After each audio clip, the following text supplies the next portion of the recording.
Terkait pemeriksaan Bupati Pati Sudewo pasca terjerat operasi tangkap tangan KPK, kita tanyakan kepada jurnalis Kompas TV, Fedriska Ananda dan juga juru kamera Arif Rahman.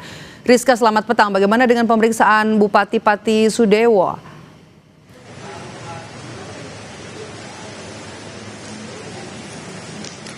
Ya, Maidop, hingga saat ini pemeriksaan masih berlangsung. Bupati Pati Sudewo ini tiba di gedung KPK tadi pagi pada pukul 10:35. Jadi memang hingga saat ini masih menjalani pemeriksaan. Sebetulnya pemeriksaan sudah dilakukan oleh penyidik KPK sejak kemarin ketika dilakukan operasi tangkap tangan di Kudus begitu ya. Sehingga memang untuk saat ini sifatnya lebih kemudian menggali informasi lebih lengkap terkait dengan operasi tangkap tangan kemarin, di mana kemarin Bupati Sudewo ini kemudian dilakukan operasi tangkap tangan oleh KPK terkait dugaannya kasus jual beli jabatan di Kabupaten Pati begitu, di mana terkait dengan hal ini KPK juga sudah mengamankan sejumlah uang, di mana informasinya ini miliaran. Namun berapa informasi lebih tepatnya kami juga masih menunggu keterangan resmi dari KPK hingga saat ini, karena informasi yang kami dapatkan untuk sesaat lagi KPK juga akan segera merilis terkait dengan detail konstruksi lengkap terkait dengan kasus ini.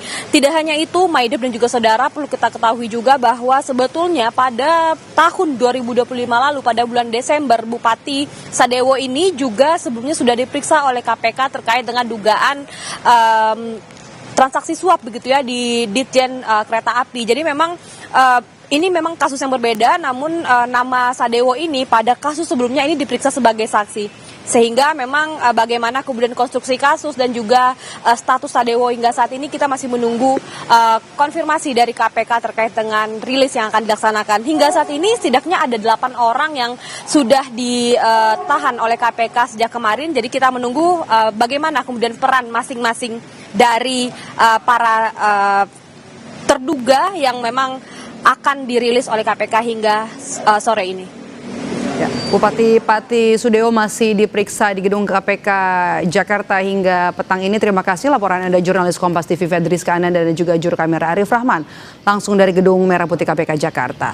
Saudara, Bupati Pati Sudewo terjerat operasi tangkap tangan KPK terkait kasus jual beli jabatan di Pemprov atau di Pati, maksud kami di Kabupaten Pati. Apakah dengan sejumlah barang bukti yang ditemukan KPK cukup untuk menetapkan status tersangka, dan bagaimana juga dengan modus dari korupsi ini? Kita bahas bersama dengan peneliti Pukat UGM Zainur Rohman. Selamat petang Mas Zainur dengan Maidop. Selamat petang, Mbak Maidop. Oke. Yang kita lihat kan adalah faktanya Bupati Pati Sudewo terjerat OTT KPK dan juga penyidik menyita uang miliaran rupiah. Apakah ini kemudian cukup untuk bisa menetapkan orang-orang yang ditangkap ini menjadi tersangka pasca OTT? Ya, kalau berdasarkan histori ya, hampir tidak ada seorang pejabat yang terkena OTT KPK bisa lepas dari jeratan hukum. Bagi mereka yang berhasil lepas biasanya karena tidak terjaring OTT secara langsung. Tapi kalau ini di dalam kasus Pati ini, bupatinya adalah pihak yang terkena OTT secara langsung. Selain itu KPK juga sudah mengantongi alat-alat bukti termasuk dalam bentuk barang bukti. Ya, salah satu alat bukti adalah barang bukti yang berupa uang tunai dalam jumlah miliaran rupiah. Jadi dengan apa yang sudah dilakukan oleh KPK ini, saya menduga bahwa dalam waktu yang sangat dekat KPK akan segera mengumumkan status dari Bupati Pati ini, Mbak Maidop. Oke. Jadi kalau dari bukti-bukti yang kemudian dibawa oleh penyidik KPK, kemudian juga ada uang miliaran, cukup ya. Oke, kita bahas soal praktik. Praktik korupsi jual beli jabatan ini bukan sekali terjadi. Apakah modusnya selalu sama? Mirip-mirip, Mbak Maidop. Jadi ini di berbagai kabupaten kota itu sudah berkali-kali terjadi kasus korupsi jual beli jabatan ya. Kalau kita ingat ada kasus di Klaten dulu, di mana Bupati Klaten waktu itu jual beli jabatan untuk kepala sekolah baik itu SD maupun SMP ya. Kemudian ada di Kabupaten Pemalang, ada di Kabupaten Kudus, ada di Kabupaten Cirebon, Nganjuk. Juga ada satu dulu kalau kita ingat kasus Kemenak ya, yang ada di wilayah Jawa Timur. Jadi modusnya itu adalah mirip-mirip itu Mbak Maidop. Ketika seorang pejabat yang memiliki kewenangan untuk menentukan satu jabatan, kemudian dia meminta setoran tertentu kepada orang-orang yang berminat untuk menduduki jabatan tersebut. Nah, untuk Pati ini agak sedikit khusus Mbak Maidov. Kenapa? Karena ini kan pengisian jabatan di tingkat desa ya. Kalau kita lihat di dalam peraturan perundang-undangan, sebenarnya bupati tidak punya kewenangan secara langsung Mbak Maidov untuk pengisian perangkat desa.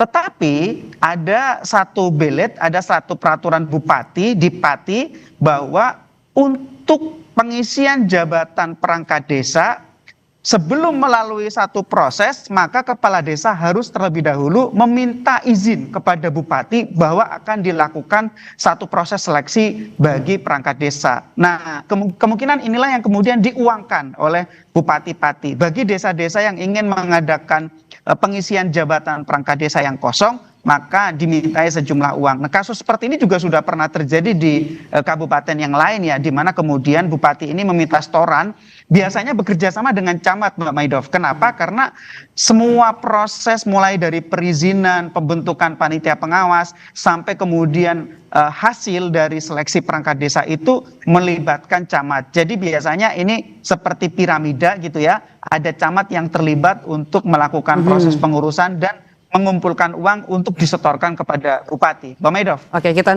menunggu menanti juga rilis dari Komisi Pemberantasan Korupsi pasca OTT yang dilakukan kemarin. Terima kasih sudah bergabung bersama kami, Zainur Rohman, peneliti Pukat UGM. Sehat selalu, Mas Zainur.